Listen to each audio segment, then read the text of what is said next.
revoilà dans un numéro spécial de Mondial Foot assez spécial, on va le dire comme ça. Ça y est, la Coupe du Monde a démarré pour nos Sénégalais. Alors, nos champions d'Afrique sont tombés, franchement, les armes dans les mains. Cet après-midi à Al-Toumana, du côté de Doha au Qatar, au compte de la première journée, la première sortie donc de nos Lions face aux Oranges de la Hollande. Voilà, maintenant, dans ce match, qu'est-ce qui n'a pas marché? Franchement, on doit se poser des véritables questions. Qu'est-ce qui n'a pas marché? Qu'est-ce qui devrait vraiment être mis en avant pour qu'on puisse remporter ce match, ce premier match qui est quand même très capital, très important pour la bonne rentrée dans la compétition. Nous avons vu hier l'Équateur qui n'a pas vraiment donné de cadeau aux Qataris, le pays organisateur. On a également vu aussi l'Angleterre donner une sacrée leçon à l'Iran, 6-2 cet après-midi. Donc voilà, alors chez nous, on va s'accentuer vraiment sur cette question. Qu'est-ce qui n'a pas marché? Alors d'abord, je vous dirais, au-delà, n'est-ce pas, des blessures, d'abord, je peux dire que les choix d'El Tactico, malheureusement, franchement, encore une fois, on va se poser la question, les choix de El Tactico, ça n'a pas du tout été vraiment les bons choix. Alors, ça peut se discuter, les amoureux d'El Tactico diront, bon, en fait, c'est lui le coach, il a choisi, voilà, il connaît bien le groupe. Je le dis tout le temps dans mes émissions précédentes, je le disais également, El Tactico c'est un bon technicien, il maîtrise son groupe énormément, il maîtrise le groupe plus que nous, mais nous aussi, nous avons aussi des yeux, nous avons des analyses,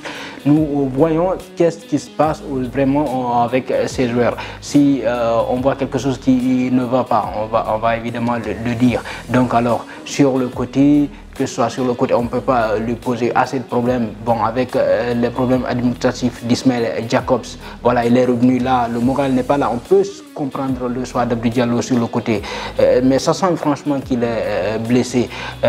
Il joue franchement un peu blessé. Bon, on ne peut pas trop lui en vouloir. C'est des blessés. C'est Kouyaté, la même chose, c'est un blessé, il est sorti. Voilà, mais sur vraiment sur le front de l'attaque, on veut franchement se poser la question, pourquoi Aliou Cissé est toujours vraiment fidèle à son 4-3-3?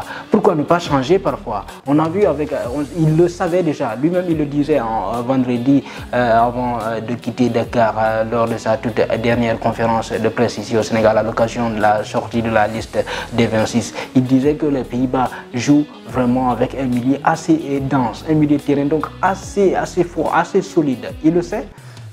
Mais là, pourquoi il n'a pas pris les précautions, franchement, pour répliquer, pour mettre une bonne réponse pour ce milieu de terrain? Pourquoi? On va rester à se poser la question de savoir pourquoi Aliou Cissé continue franchement avec son 4-3-3. Il pouvait aller en 4-4-2, il pouvait aller en 4-2-3-1, évidemment. Donc le milieu de terrain, là c'est un souci. Franchement, les choix. Le fait de choisir 3 milieux défensifs et mettre vraiment dans le milieu de terrain, pas de vraiment quelqu'un qui peut être là, qui peut être vraiment le coordinateur entre le milieu de terrain et l'attaque.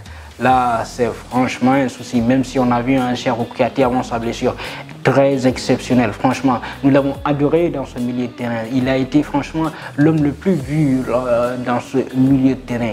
Abdou Diallo également, avant sa sortie sur blessure, il avait fait un gros match, sauf que là aussi, ça manquait vraiment à la vitesse devant.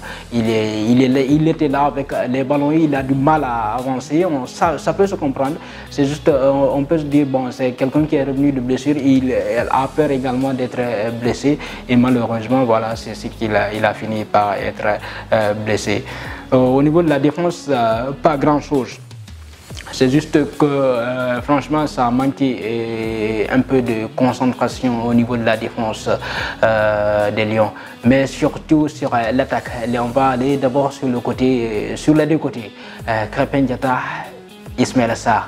Le fait de choisir Ismaïla Sarr, Krépin Diatta, je n'en veux pas à Aliou Cissé. Franchement, il a choisi un 4-3-3, d'accord. Mais dans la mesure où il voit que franchement, 45 minutes top, exceptionnel. Le Sénégal, vraiment, franchement, on a eu des occasions qu'on n'a pas pu vraiment concrétiser. Il y a énormément d'opportunités à saisir là. Dans la mesure où il a vu ça en tant que coach, qu'est-ce qu'il va se poser dans les vestiaires? Je veux retrouver mon groupe, voilà, voilà, je vais aller discuter avec le groupe, dire voilà, les 4 vérités. Franchement, ces deux-là, notamment Ismaïla Sarr et Krépin Diatta, parce qu'ils en ont énormément.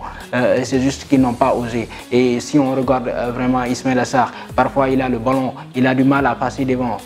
Mais pourquoi ça? Voilà, en quelque sorte, là où Sadio Mané nous manque. Parce que lui, Sadio Mané, dans la mesure où il a un truc comme ça et que tout est fermé, mais il avance. Et tu avances. C'est soit tu mets le but, ou alors on te force dans la surface et puis on siffle le penalty. Mais franchement, s'il y a un truc comme ça et que tu as un Iliman Ndiaye sur le banc, Iliman Ndiaye, mais c'est le peuple qui lui a recommandé. Tout le monde le suit. Au niveau de la deuxième division anglaise, en Championship, tout le monde le suit. Actuellement, il a planté 9 000 avant de venir en équipe nationale. Et si Aliou Cissé l'appelle, mais on a tous vu, on comprend tous énormément s'il lui appelle pour une Coupe du Monde. On se dit, bah tiens, le jeune a cette opportunité. En septembre dernier, on se rappelle énormément quand il lui a appelé voilà, lors des 2 matchs amicaux internationaux. On s'est dit, bon, en fait, Iliman Ndiaye, il va venir casser la baraque au niveau de l'équipe nationale. Mais Aliou Cissé lui a offert, sur les 180 minutes de jeu, notamment les 2 matchs, il lui a offert combien de minutes? 10 minutes. Mais c'est quoi le problème d'Aliou Cissé avec Iliman Ndiaye? On doit également se poser cette question. Donc voilà, en quelque sorte, c'est ça le truc. Les choix, les changements. On n'a pas vu franchement un Aliou Cissé faire un changement de son choix aujourd'hui en tout cas. Il a été obligé de faire ces changements. Sur le cas Abdou Diallo, obligation parce que c'était une blessure. Sur le cas Cheikhou Kouyaté, obligation parce que c'est une blessure. Et Bamba Dieng, Bamba Dieng, il lui a mis poste pour poste un changement. Poste pour poste, pas de changement d'animation, pas rien du tout. Il sort un Boulaïdia pour mettre un Bamba Dieng, un 9, ainsi de suite. Voilà, un Krépin Diatta qu'il sort pour mettre. C'est la même chose. En fait, il manque de créativité alors que le football a changé. Le football de nos jours s'est développé. Alors, si on te dit ça, si moi petit, quelqu'un qui s'assoit derrière les petits écrans pour dire non, voilà, ceci, cela, on va me traiter de quelqu'un qui n'est pas qui ne connaît rien en la matière. Mais alors que nous aussi, on est fans, on est supporters, on le sait, on vit avec, on le vit également. Donc voilà, le système, ça doit changer. Franchement, si on n'a plus le choix, vraiment, on n'a pas également droit à l'erreur. Maintenant, à partir de là, vendredi prochain, face au Qatar, on n'a pas le choix. Il faut qu'on aille gagner ce match. Face à l'Équateur également, le 29, le dernier match. Pas de choix, c'est un match à gagner. Il n'y a même pas à discuter. Parce qu'on doit sortir de ces phases de groupe-là. On doit sortir de ces phases de groupe-là. Donc, maintenant, tout ce qu'on peut, le message qu'on peut lancer à El Tactico Aliou Cissé, il est temps, franchement, qu'on change le système de jeu en fonction des matchs qu'on a à jouer. Je ne dis pas, toi, tu peux avoir sa philosophie de jeu. Les grands entraîneurs du monde, ils ont leur philosophie de jeu, mais ils changent à tout le moment. Je prends l'exemple sur Pep Guardiola. Pep Guardiola, va ça, il joue avec quel système? Un 4-3-3. À toi et à moi, il ne change pas. Mais arrivé actuellement, Manchester City joue avec combien de systèmes de jeu? Mais ça n'a pas changé. Il joue toujours avec un toi et moi, tu me donnes, je te donne. Et il joue avec un 4-2-3, il joue avec un 3-4-3, il joue avec il joue avec n'importe quel système. Mais c'est juste la philosophie, il l'a gardée. Et Aliou Cissé également, il peut le faire. Je me demande juste pourquoi il refuse de le faire. Grosse question. Pourquoi il refuse de le faire? Alors qu'il a les éléments pour. Il y a énormément de talent sur le banc. Mais c'est juste qu'ils ne sont pas mis vraiment dans la meilleure condition en fait, pour exprimer leur talent. C'est là on a le souci. C'est là on a le souci. Et actuellement maintenant, on a perdu Cheikhou Kouyaté. Pour moi, nous l'avons perdu pour la Coupe du Monde. Et Abdou Diallo, je peux dire à 95%, nous l'avons perdu. Le gars, on le sait déjà, avant de venir à Doha, il était blessé. Il s'est rétabli. À quelques jours, on se dit, bon, le gars, comme il a fait l'entraînement, il est prêt. Pape Abdou Cissé, également, je peux me dire que là, ça va être difficile de l'avoir encore une fois. Ces blessures, ça se multiplie. Si vous ne savez pas, franchement, remobiliser votre troupe, réorganiser votre système de jeu, vous allez toujours avoir ça. Maintenant, Aliou Cissé est obligé de le faire. Parce que pour moi, c'est qui sera vraiment le défenseur central aux côtés de Kalidou Koulibaly vendredi prochain. Franchement, qui sera ce milieu, ce défenseur central? On peut dire c'est un Formose Mendy. Ah, la question se pose. Youssouf Sabaly, c'est pas la question se pose. En tout cas, pas Ismaël Jacobs. Ismaël Jacobs, c'est quelqu'un, franchement, pour moi, il faut le laisser sur le côté. Il est vraiment brillant de ce côté. En plus, il est offensif, en même temps défensif. Et au niveau de la charnière centrale, les centres peuvent venir à tout moment, mais il faut des grands gabarits pour dégager ça. On a vu également avec Abdou Cissé avant sa blessure, il nous a sauvé à maintes reprises avant sa blessure aujourd'hui. Il a sorti combien de ballons? Personne n'en sait. Donc là, il y a ce souci à régler. Il y a le souci également de la doublure, on peut dire la doublure d'Ismaël Jacobs. Elle est venue, alhamdulillah, c'est Moussa Ndiaye. Bien arrivé du côté de Doha, dans la nuit de dimanche à lundi. Donc voilà. C'est ça le truc, mais à notre avis, bon, je ne sais pas, selon vous, vous aussi, vous pouvez laisser vraiment votre système de jeu, un 4-3-3, un 4-4-2, avec votre 11 type dans les commentaires, si vous voulez. Mais selon moi, en tout cas, Aliou Cissé, il a deux choix. Il a un 4-4-2 à jouer, ou alors un 4-2-3-1, pour inclure, n'est-ce pas, Iliman Ndiaye dans le jeu.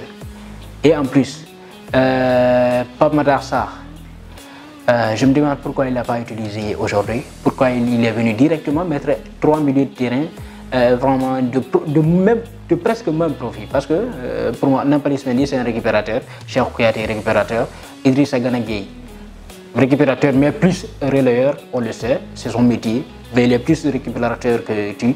Il n'y a pas eu de colonne vertébrale entre vraiment le milieu et l'attaque. Voilà pourquoi on n'a pas vu un Boulaye Dia exceptionnel, sinon d'habitude on le sait, c'est quelqu'un de très exceptionnel. Et Famara Diédhiou, on l'aurait également vu. Bon, c'est pourquoi je vous dis le système doit changer. Si le système change, dans la mesure où le système change, on aura franchement des possibilités de mettre énormément de talent au niveau de cette équipe nationale du Sénégal. Donc en quelque sorte, c'est ça. Vous aussi également, vous pouvez laisser votre avis dans les commentaires et ainsi de suite. Toujours garder vraiment dans la tête qu'on est franchement sénégalais, africain. Voilà, le sang est là, donc il faut qu'on supporte, qu'on ne baisse pas les bras, qu'on reste toujours derrière cette équipe nationale. C'est un faux pas, oui, mais les causes nous les connaissons. Il faut juste régler un petit réglage et puis c'est fini aujourd'hui. Sinon aujourd'hui on avait fait un excellent match.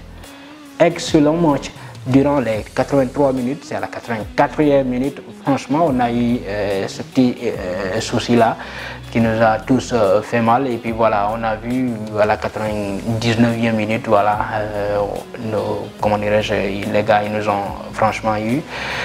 Ça a été le but vraiment qui soit rageant, on va le dire comme ça, comme le disent les Marseillais. C'est un but franchement qui nous a mis KO. Voilà, mais il faut toujours rester derrière cette équipe nationale. On a toujours espoir. Il nous reste deux matchs à gagner et puis on est en 8e de finale. Et puis voilà, potentiellement on a l'Angleterre ou le Pays de Galles ou les États-Unis, j'en sais rien. Voilà, en quelque sorte, il faut garder espoir et mettre dans la tête que rien n'est impossible avec l'équipe nationale du Sénégal. C'est également comme ça on a commencé la CAN 2019, la CAN 2022. Voilà, c'est également comme ça nous l'avons commencé, mais heureusement, voilà, vous le savez, la suite. Ça a été magnifique, donc il faut toujours garder dans la tête qu'il faut rester vraiment sénégalais. Et voilà, on se retrouve demain pour d'autres débriefs des autres équipes en lice pour cette Coupe du Monde. En attendant, Sénégal, Maïko Outidam.